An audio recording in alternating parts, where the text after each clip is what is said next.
Welcome to the Journey of the Christian Dad podcast, becoming the spiritual leader of your home. You are the leader of your family. Are you moving closer to God or running from Him? Are you accepting that responsibility for the eternal, kingdom for you and your family? Like such a big deal. So as we're becoming better dads, learning from each other, experts, athletes, ordinary and extraordinary dads, successes and failures, remember there was only one perfect man, and we're not it. That's not us at all. So as we strive for progress, not perfection, let's all join together on this journey of a Christian dad and lead our families. So here we are. Welcome. We got Blake Brewer with us. I am so excited to have you with us. We got connected by a great guy I know named Brian McCrae, who I guess you guys got connected through Aaron Walker, if I'm pronouncing Oh his yeah. name correctly. I think I got it right now after years of work on that one. And it was a little easy intro. He said, you guys will know what to talk about. And your story just fascinated me ever since we talked weeks ago. I've just continued to think about our conversations and think about your life and how, frankly, how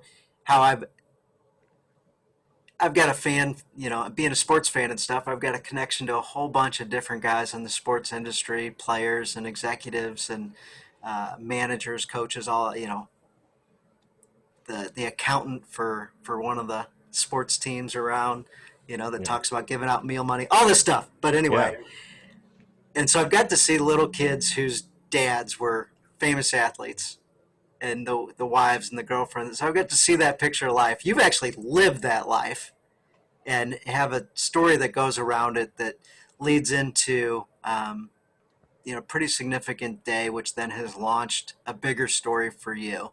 So a friend of mine's got a podcast called Bigger Story out there also, so kind of Yeah. funny there. But anyway, Blake, I'm so happy to have you here. I'm honored that you'd share your story with us. And why don't you fill our listeners in on a little bit about who you are, where you came from, where you are right now, and I'll let you just take it. I don't want to spoil it because the way you say it's so good.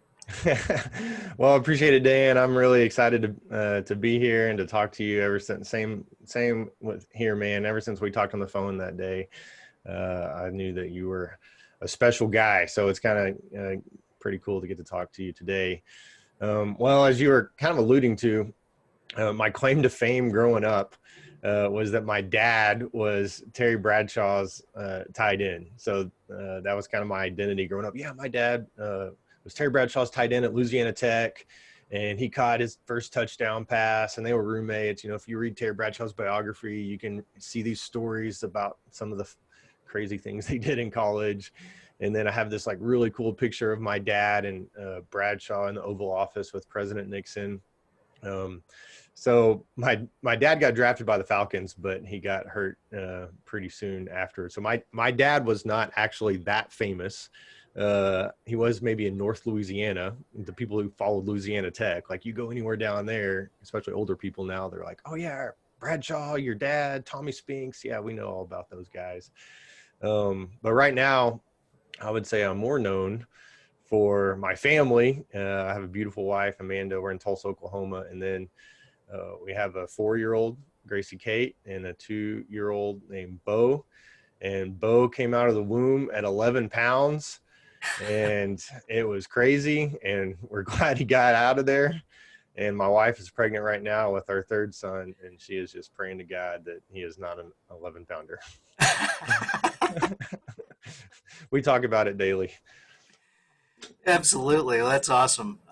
So it sounds like you've got just a great family and supportive wife and, grounded in Christ and have a faith-based side to you for sure. After we talked, I was thinking about something. You mentioned a number of different times about how honoring your father is just so important to you. We'll get into reasons why. And, that's on that top 10 list that's pretty famous. Honor your mother and father. Yeah. Oh, yeah. And I'm like, that was important to me as a kid. Might be more important to me as a dad. Oh, yeah. Well, That's what happened to me. I became really passionate about fatherhood once I actually became a father 4 years ago. And I realized, man, how important it is to be not just present in my children's life, but actually involved. And I started even looking at some of the stereotypes of fatherhoods and some of the negative stereotypes, and just the world that we're living in right now tells us that fathers aren't needed. But you and I know that fathers are needed. We can look at stats, we can look at the Bible, and we know that fathers are needed. And I would say, we can look around the world right now and see where there isn't fathers and see, some of the negative consequences of that. And so, man, more than ever, I think we need fathers to step up. But I would also say, more than ever, it's harder to be a father in the world that we're living in, and it's harder to connect with our children than ever before. If you look at all of the influences and voices in our children's life, they weren't there 20 years ago. They weren't there 100 years ago. But now, I was looking at a stat yesterday. Most children spend on average 7 to 9 hours on the screen with screen time every day. And so Oh, as a father, we're trying to guide our children and be that voice in our children's life, and we're having to compete with 9 hours of screen time. And so we have to work even harder. We can't just step back and say, okay, well, I give up. I can't compete with the screen or compete with the world. Because literally the world through the screen and through all social media and everything else is screaming at our children, hey, come do it this way. Come follow me this way. Come make this decision. And we know as fathers that, man, we've got to step up and we have to get through all of that, because our children not only just want to hear their father's voice, like we know they absolutely need to hear their father's voice. So I've become very passionate about that. man, that is such a good point. 7 to 9 hours of competition. So who do they spend more time with, you or a screen? And who knows what's on that screen? And one of our things as a dad is we got to protect not only our spouse, our girlfriends, or whatever the case is. We got to protect our kids, our families. Like that's what we do. And you look at that as something you got to protect your kids against also. Oh, exactly. Well, and so for me, in kind of this journey that I'm on, I mentioned once I became a father and I realized, how hard it is to be a father. But like a lot of us, we start to look back at our own fathers.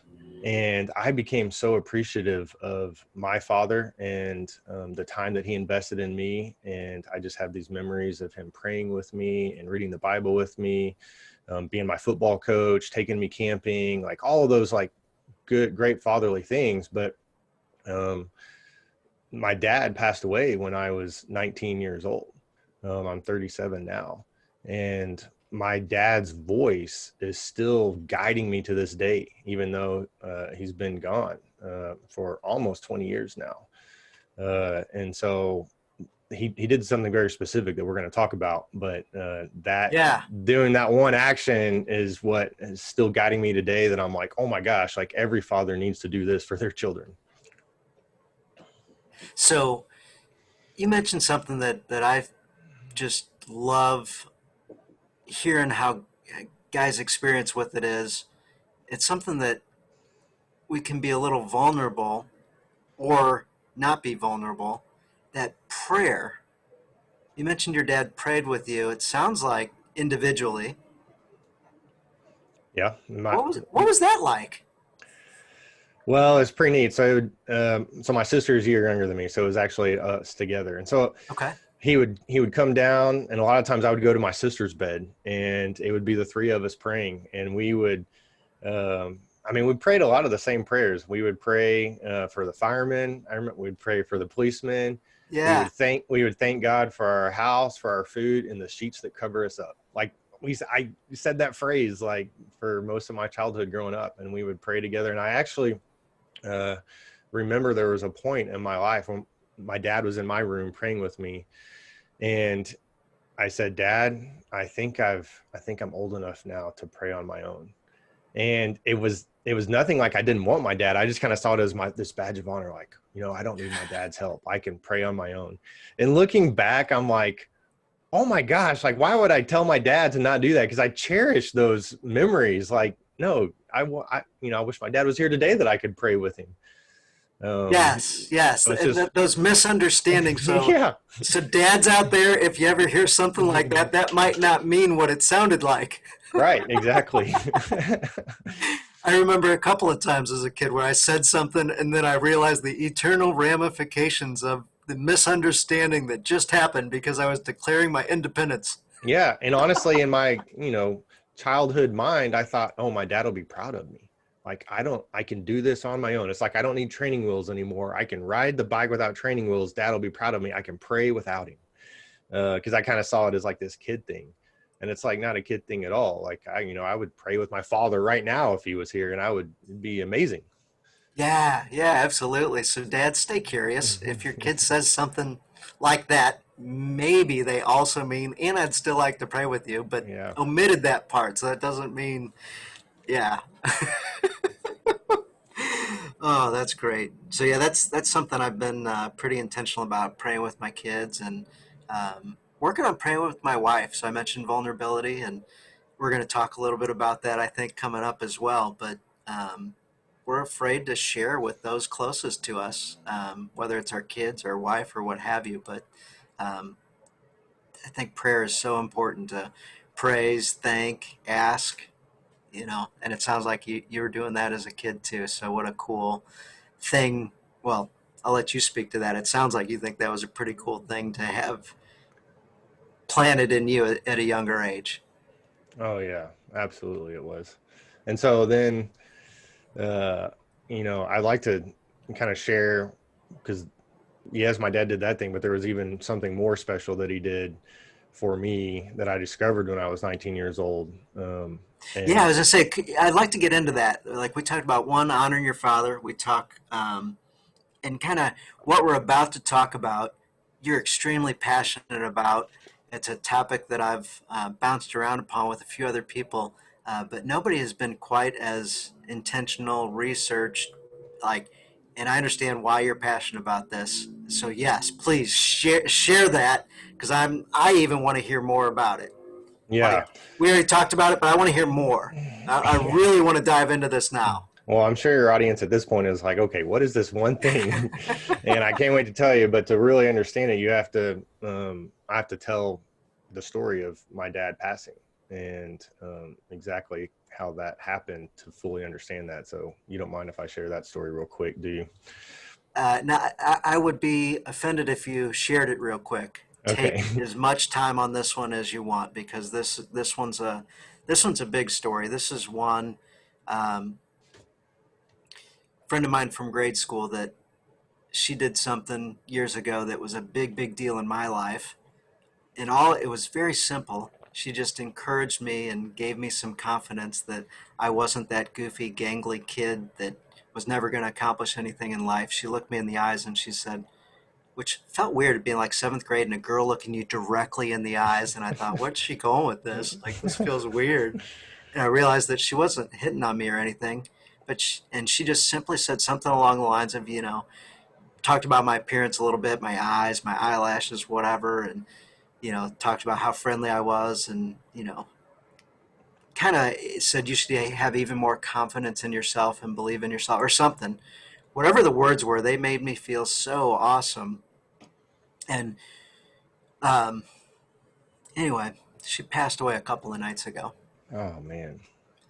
and I had given a speech to a group of about 200 people, and I kind of shared that story when you're a goofy little kid and somebody gives you the courage and confidence and that, and it stuck with me all my life. And I invited her to be there the day of the speech, but she had another engagement and couldn't be there, and I never had a chance to tell her about it, like what she had done for me.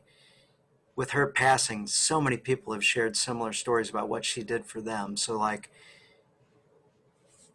what you're about to share, like I'm totally connected to it right now, and even more so because I just went through a similar like big deal experience. And so anyway, please share as much as you want because like this story is a big deal. It's a really big deal. Well, I appreciate it. I was 19 years old. I just finished my freshman year of college at Arkansas, and we took a family trip to Hawaii. And my mom had planned a lot of trips growing up, but snow skiing or Florida. But I mean, this was Hawaii, so this is like the pinnacle of all our vacations. And man, we were so excited to be in Hawaii. First morning there, we go to the beach, Hanuma Bay. Some people pronounce it Hanama Bay, and my And who dad and and I. who was there on this trip? So it was my mom, my dad, and my sister, and then my brother and grandmother were there. Okay, so it's a group. Yeah, a group of us, and my dad and I were out snorkeling, and man, it was amazing. Like it was just one of the greatest days of my life. Starting off is one of the greatest days of my life. We just saw some beautiful fish. We saw a sea turtle, and my dad and I just kept going out further and further. And we were in this bay, so it was shaped like a horseshoe. And so we were going up the side of kind of the, if you imagine a U, the right side of the U, and just going up and getting further and further from the beach. And all of a sudden we kind of enter this area that I know now is called Witch's Brew. And the waves had picked up and they were really big. And I kind of picked my head up out of the water. I'm like, man, where's my dad? And I look over and I see my dad getting out of the water onto this rock. And I knew that this was not good because the waves were just crashing against the rock. And I'm thinking, why is he trying to get out of the water right there? And sure enough, he's about halfway out and halfway up, and this wave just crashes against him and knocks him back down in the water. And I'm like, oh my gosh. So I start swimming to him. At this point, I'm pretty tired myself because we've been snorkeling forever. And I I'm like, I have to get out of the water. And so that same rock that my dad tried to get out of the water on is the only place to really get out in this area. And by the grace of God, I was able to get out of the water. A wave didn't hit me. I stand on top of the rock and I look down in the water, and my dad, I'll never forget it. He was treading water, but I could tell he didn't have a lot of energy, and he just started yelling, help, help. And oh my gosh. So I turn back around.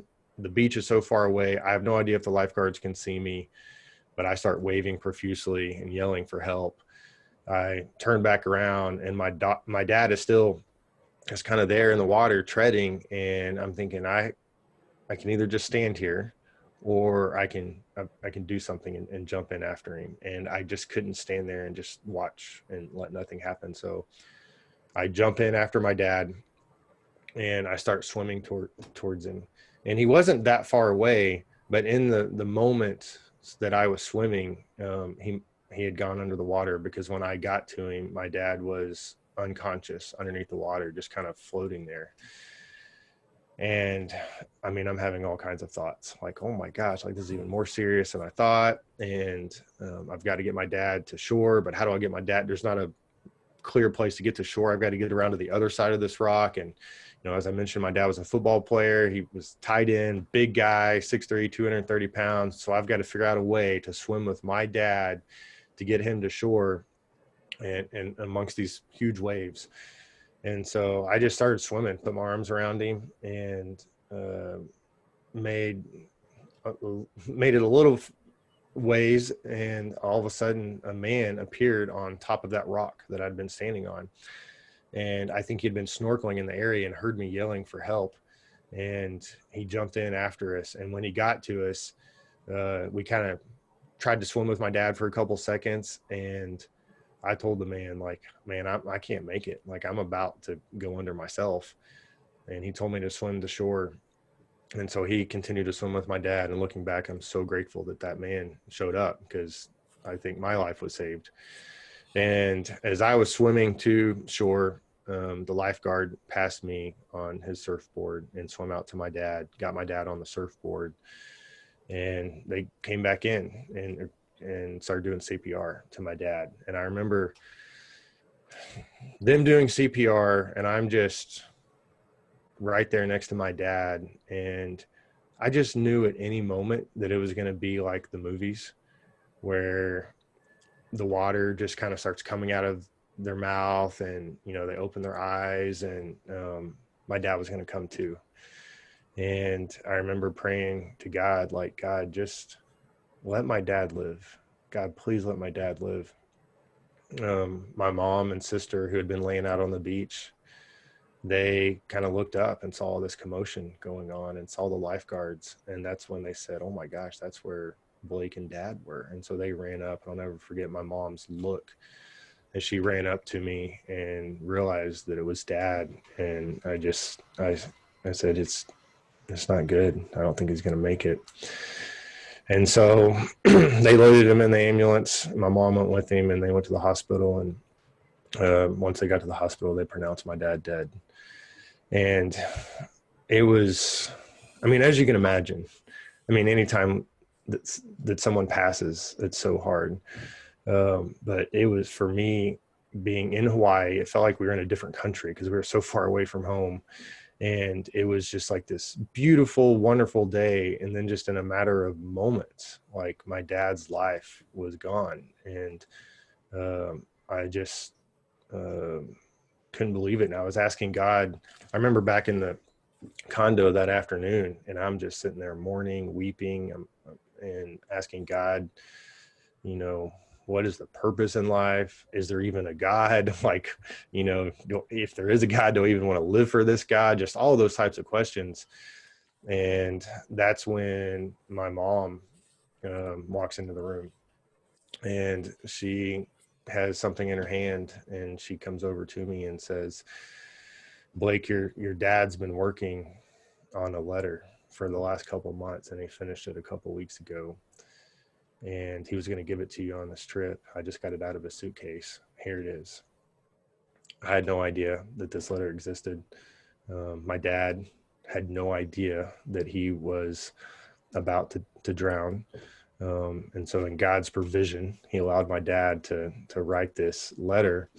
And I began to read it. And man, it was unbelievable, some of the things that my dad wrote in there. And it ended up being my dad's kind of final words to me. And my dad encouraged me in my faith. He encouraged me to persevere through all situations. And he encouraged me to have courage. The last line of my dad's letter was, you're going to be a minority here on earth, but I assure you, once you get to heaven, you'll be in the majority. Love your dear old dad in Christ Jesus.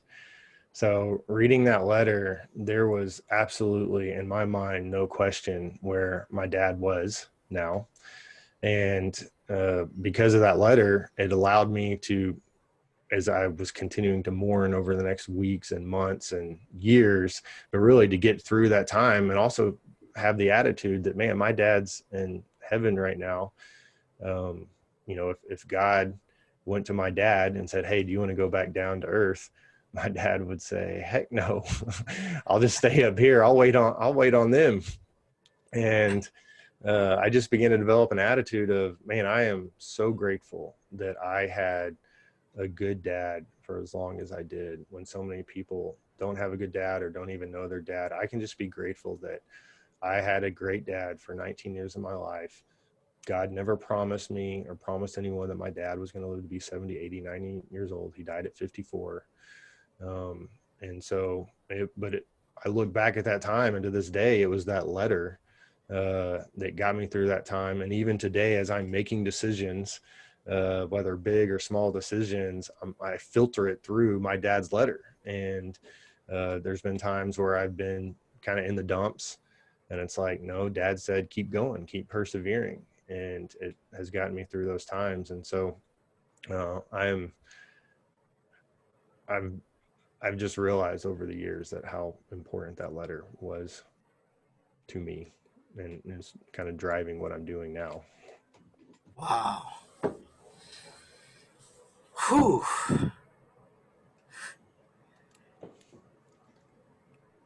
It sounds like that transition period from hospital to hotel was hours? Yeah, by the time we were in the hospital, and we were at the hospital for a couple hours, and then by the time we got home, He died around 9 something a.m. and I probably got that letter by 2 or 3 p.m.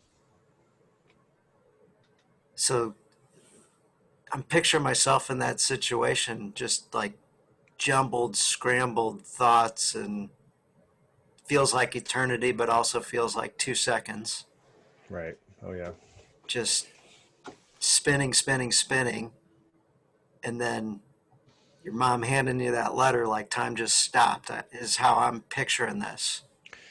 Yeah, because it's not like my dad had ever written a letter like this to me before. My dad wasn't like some super touchy feely guy necessarily. Like it's not it wasn't like so surprising that he wrote a letter, but it was also not expected either. So it was just like, man, like what is, and just knowing that he had spent some time working on this letter, like wow, like even before I read it, it's like, what is this about to say? And so then as you start reading it, it's like, man, how in the world did God allow my dad to write this letter months before he died? Mm. Did your mom share in any of the reading of it prior to, or had she edited it, or had she actually wrote the whole letter herself? I'm just kidding about that. I know your dad did, but like, how involved was she with this letter? Was this all news to her as well? She didn't really know much about the letter. Okay. She kind of knew that dad was working on something, but Yeah. towards the end of it, like she didn't really honestly know. I actually asked her about it the other day, and she said, "Yeah, I really don't remember you knowing that your dad was working on that letter." So, but he had typed it up, and so I think he had been working on it at work actually. And your dad was a CPA? Yeah, he was CPA. He was a hospital administrator, so he Okay. was the Okay. CEO of a couple hospitals in Tulsa. Got it. Got it. Yeah, I can imagine sneaking some time at work in between things. And Well, I don't know what else he could have been doing with that time, but whatever else he could have been doing, this was like 100 times, 1,000 times more valuable. uh, ooh, such a good because point. because this letter that he wrote is, I mean, the words will last forever and will last my whole life, and this is something my children know. You know, they're still pretty young, but they will know about this letter. And so I don't know what else he could have been doing with that time, but this was infinitely more valuable. Yeah, that is such a great point. We've got our right this second perspective, decisions that we make in the minute for the minute, and then the decisions that we make in the time that we spend from an eternal perspective. So, my understanding, the way it says in the book, you're either going up or down. There Right. isn't much margin for error there. If you miss the bar by just a bit, you're going down forever. So, yeah, what can you do for the eternal perspective, the longer term view? So, yeah, I can. Wow, that perspective of where the letter was written, and perhaps, and back when it was written, I'm certain it was at work, because who was doing stuff at home on a computer back then, Right. or a typewriter? Exactly. Probably a computer, I imagine. Yeah, it was a computer. It's 2003. So Three. Okay, yeah, there we it was go. computers. Yep, perspective, internet, whatnot. So, what did that letter do for you? And we can kind of transition in a bit here to what that has propelled you to. But what did that letter do for you, not only in that specific time, but over the years until you had a family and uh, started thinking about this for your own kids?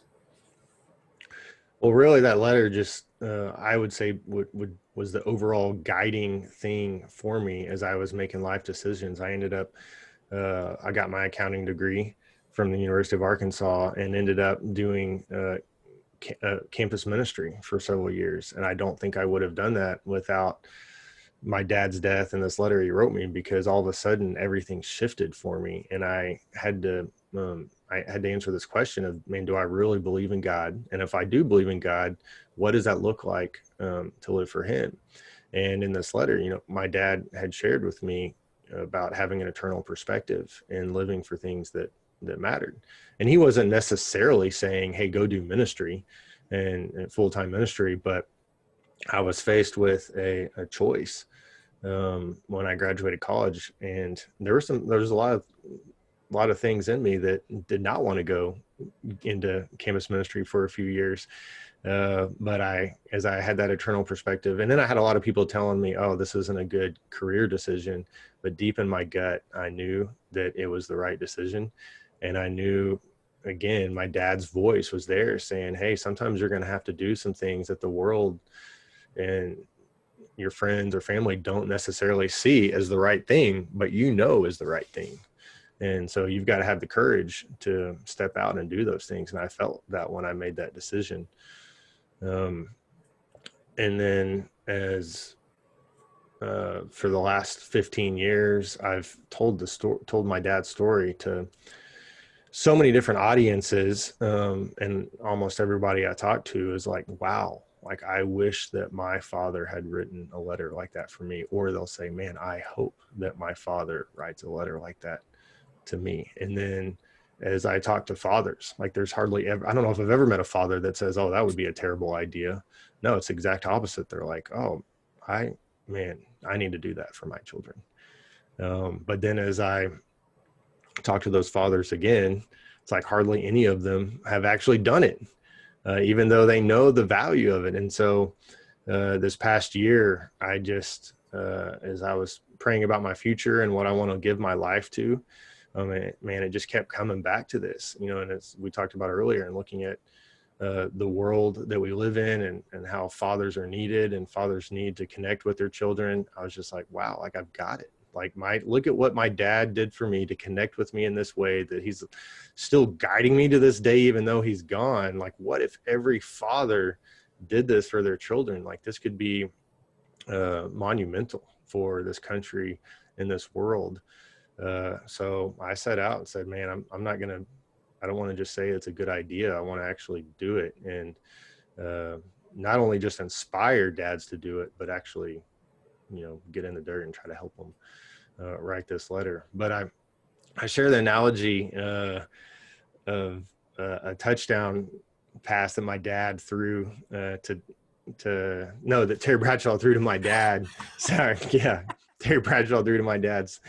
And so as Terry Bradshaw connected with my dad, I think that we're trying to connect and score touchdowns with our children. So it was the Grantland Rice Bowl, and it was a huge game for Louisiana Tech. It was their first bowl game. It's 1968, first time they'd ever been on TV. Oh, wow. They were playing Akron, and they took an early lead, but then Akron was starting to come back, and they scored 2 touchdowns in a row. It's the fourth quarter. Terry Bradshaw drives Louisiana Tech down to the 6-yard line. Terry Bradshaw rolls right, dodges an Akron player, and then 3 defenders basically lunge at him and are trying to bring him down, hanging on him, as the story goes. And he stands tall and finds my dad in the end zone, throws him the ball. My dad scores a touchdown, and it sealed the victory. I actually told that story the other day, and I reached out to Terry Bradshaw. I was like, hey, I'm telling that story right? And he was like, oh, absolutely, man. Thanks so much for bringing me back down memory lane. Because he loves thinking about that. And he said, man, I loved your dad so much. He impacted me in so many ways. And he said, man, I loved your dad's laugh. My dad had like a deep booming laugh. But the same way that those defenders were going after Terry Bradshaw, I think it's the same way with fathers today.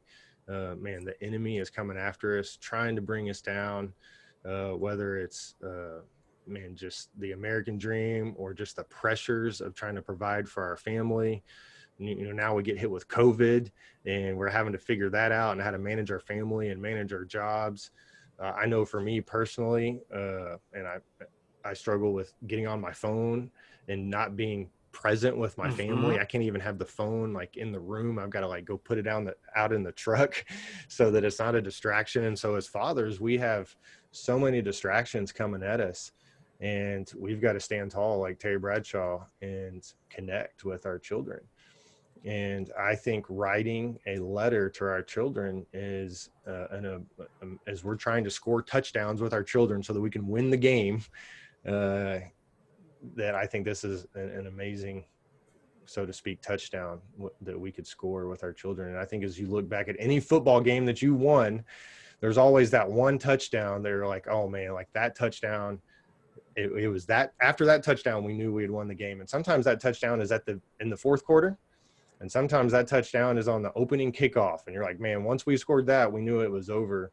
And so my message to dads is, you might be in the fourth quarter and you might have grown children, but man, now's the time to write this legacy letter, because your grown children will love this. There's a dad right now I'm helping that his children are grown, and he can't wait to finish this letter and give it to them. And you can imagine what his children are going to think when they receive this letter from their father, and he has all the memories and the values and what he thinks about them. They're just going to cherish that for the rest of their life. But on the other hand, I'm helping a guy who is in the first quarter, so to speak, and he's about to score an amazing touchdown with his son who's not even born yet.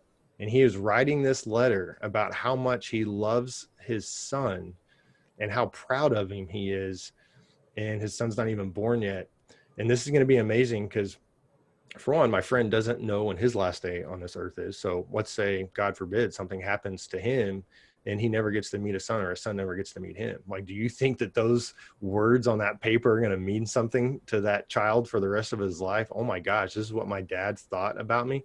But even if my friend, lives a long life, like he'll have this letter, his child will have this letter. It's like, wow, like even before I was born, my dad believed in me. My dad loved me. And there's just something in us that we want to hear, and we need our children, need our fathers to say those words to us. And there's just something when our father does that for us, man, it just like propels us forward. It pushes us forward. It gets us through tough times. And it's like our Heavenly Father. Like, we know that we forget it at times, but our Heavenly Father loved us even before we were born. And even as we were being knit together in our mother's womb, he loved us. And so I think this is an incredible way, like writing a letter like this, to point our children towards our Heavenly Father, who, is perfect in every way. So I wrote a note to both my daughters the other day, months ago, and I kind of put them in a couple different places of the house, places where they go where they would definitely find them. I went to work, came home, no mention of it whatsoever.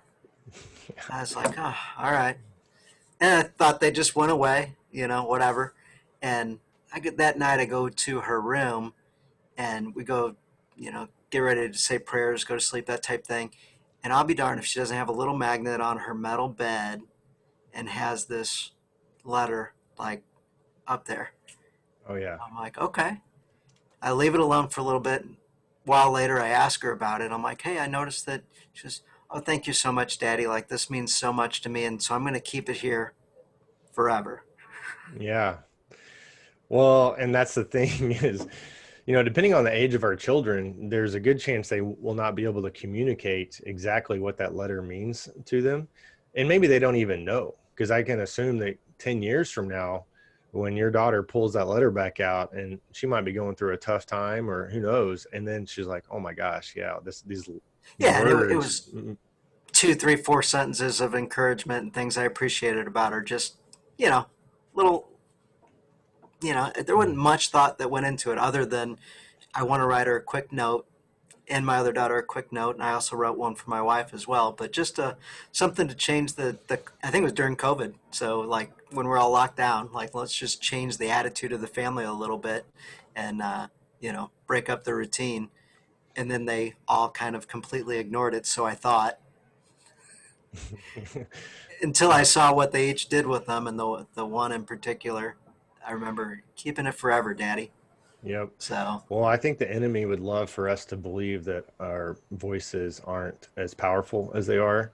But we absolutely know the power of a father's voice, and we have to take those opportunities to step into that. I But wrote, so I love the letter idea. So think about when you go to the mailbox. What's the only real reason to go to the mailbox? it's not to get junk mail. Get the bills, junk mail. No, you're hoping there's a wedding invitation. You're hoping that maybe somebody wrote a note. Like maybe there's something personal from a friend, family member that came to you. Like those handwritten notes when they do show up, or you're like, yes, this is it. I get one. So I'm just so in handwriting or typing, but that personal, intentional written communication just is becoming more rare and rare and rare these days. So I was just so excited to hear about you diving into the topic and creating this opportunity. And in my words, I was like, man, I can see a million men doing this. Yeah. And I've told other dads it's such a simple idea. Like writing a letter has been around for a long time. And with all the technology and everything that we have, to talk about writing a letter, it just seems, so simple. But And everything I that think you, guys are afraid of it. I had a public relations background going through college, and what that meant was I learned how to write. yeah. However, I'm still afraid to write today because I don't use that skill all that often. And you know, writing a letter, I'm thinking something as permanent and big deal as that. I'm like, I'm afraid. It's a little intimidating. So, Well, yeah. And see, that's what I realized this past year is that as I've tried to inspire fathers to write this letter, and you have to ask questions like, why aren't dads actually writing a letter like this? And there's so many different reasons, but like what you said, it's kind of intimidating, overwhelming. How do I write this? I don't want to mess this up. I want to make sure I do it right. So then you just kind of get stuck, or just life happens. And so, as you know, there's really good things that we want to do. Like I've been saying for years that I'm going to start working out and really get in shape. But why haven't I? Because I don't have accountability in my life and other people to do it with. everybody reach out to Blake. He's all over Instagram. Shoot him your Yep. workout pictures and Yep. programs and stuff Maybe like it'll that. inspire me.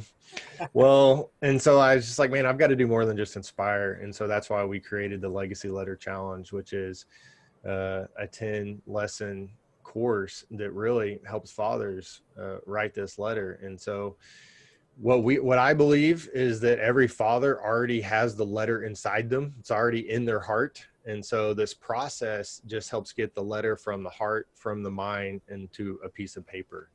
And so, you know, I do the best that I can to help fathers do that and kind of hold their hand. And we have some different exercises, and we talk through, some different sections of the letter. The last thing I want to do is hand you a template and then you just change out the names in it. No, this is absolutely your letter that you're going to write to your children and that they're going to cherish for the rest of your life. And then also, in our course, we really ask some good questions to make you think, like, what are the things that you want to pass down to your children? Because this thing's going to be powerful. And just kind of like a fire is really powerful. You don't want to misuse fire. I was talking to a father the other day, and he's like, man, if I had written my letter 10 years ago without any help, I would have given some really bad advice to my children. And he's like, I was in the middle of my career, and I would have encouraged them that to be successful in life, you have to be successful in your career. Cause he's like, that's where I was at as a father. And I talked to another friend the other day who his dad wrote him a letter, and the letter went south because his dad basically, instead of apologizing for things he messed up on, he started to rationalize and make excuses for the things that he had messed up on and why he had left his mom. And so the letter meant nothing. And I think the father probably had good intentions there. So, and just didn't go about it the right way. So the course kind of helps you think through and make sure and help you realize that, hey, this thing's going to be powerful. You want to make sure that you are saying the things that you want to guide your children long past, your life is over, because this is Mm-hmm. going to be so special to them. And so we walk them through that process and help dads think through. what do you want to have on your letter? What memories do you want to have? What values do you want to have? Here's the things that your children need to hear. But I think the most important thing about this challenge, and when a dad signs up for it, and this is why so many dads are signing up for it, is because they want to get the letter written, and on their own they know that they're probably not going to get it written, and so they want the accountability to say, okay, no, I'm going to get this done, and I'm going to get at least one. No, there's a lot of dads out there that are writing one a year, or even more than that, but at least one letter. One, you don't know when your last day on this earth is, so you got to have that one letter for your children. But yeah, so I mean, I'm excited about this, man. I'm excited, as you talked about the million dads. Like, man, this is going to be amazing when we get this Yeah, done. absolutely. So as you're describing that, I'm thinking to myself, I might learn something about myself as I'm going through this process. One, it sounds simple, sounds easy to do. Somebody's already got a program and you can just plug your way through. But I'm thinking I might learn something about myself throughout this process also. Well, yeah, that's exactly right. And that's what these guys that I'm helping right now, they're having to think through. What are the things that are most that I value the most. There's maybe 100 things that I want to teach my kids, but here's like the top three. So now they're like, okay, now I kind of know how to spend my time. Um, going forward, I want to make sure not pass this letter that I'm fathering in this way.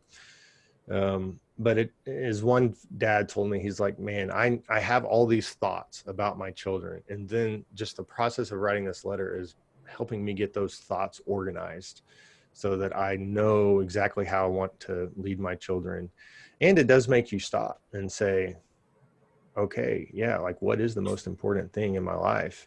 It's my family, and I want to lead my family and be a good father to them. Yeah, I want to have a good career too, or, I've got to provide for my family, but just this process of writing this letter makes you stop and think those things. And it's so refining.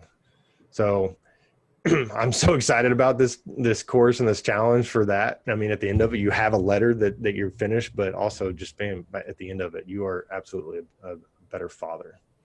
Yeah, absolutely. Like I got chills. I'm fired up. Let's get this class organized today. Let's do this tonight. Yeah. Well, like I mentioned, I don't,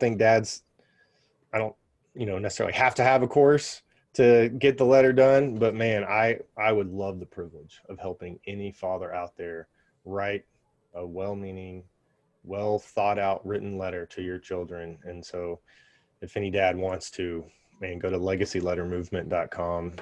Yeah, so The let's talk about we have at the end of every episode we like to finish off with a challenge. So I love the fact that you call yours the Legacy Letter Challenge. Yeah. So to finish off, like however you want to finish this off, but like tell us how to do this. Like the guys that got this far that are like, okay, this sounds like something I want to engage. Maybe you just fire one off a computer real quick, or maybe you take a few months and think about it. But for those that really want to dive in and just craft something, I do. I really want to do this. Like this is exciting to me. How do we plug in? How do we make this happen? Like here's the challenge this week, guys. Write a letter to your kids, and I would encourage you to join Blake's program so that you can write a great letter to your kids and take all the stress and pressure off you to write this great letter because man, he's researched this and got this figured out and will help you all the way through the process. So tell us how we can accept this challenge and do a great job and have this legacy letter for our kids that the one that's in us come out of us and get onto paper. Yeah, well, you can join the challenge. You can join the movement that my dad started. He wrote letter number one.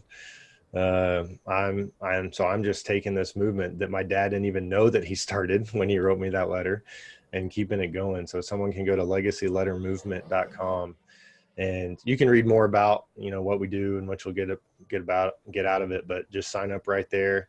The course is normally $149.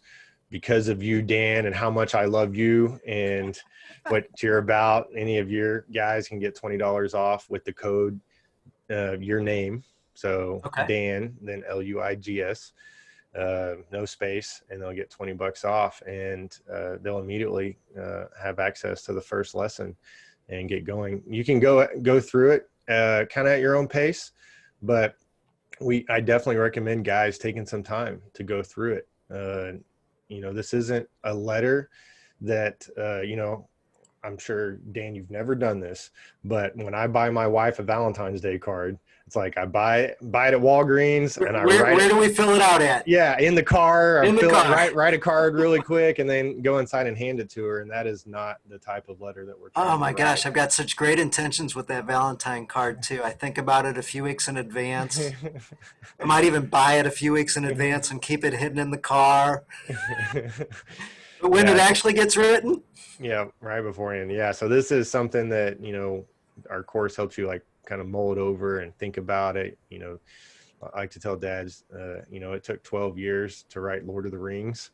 And so with any great writing, it takes some time to make sure that you get it right and think about it. So you go through the lessons, and at the end of it, you'll have a letter. And I'm there to guide dads. If they have any questions, they ask. And then I have, once a week, I have office hours where guys jump on and, video call, and they could ask me any questions, and we do whatever we can to get that letter written.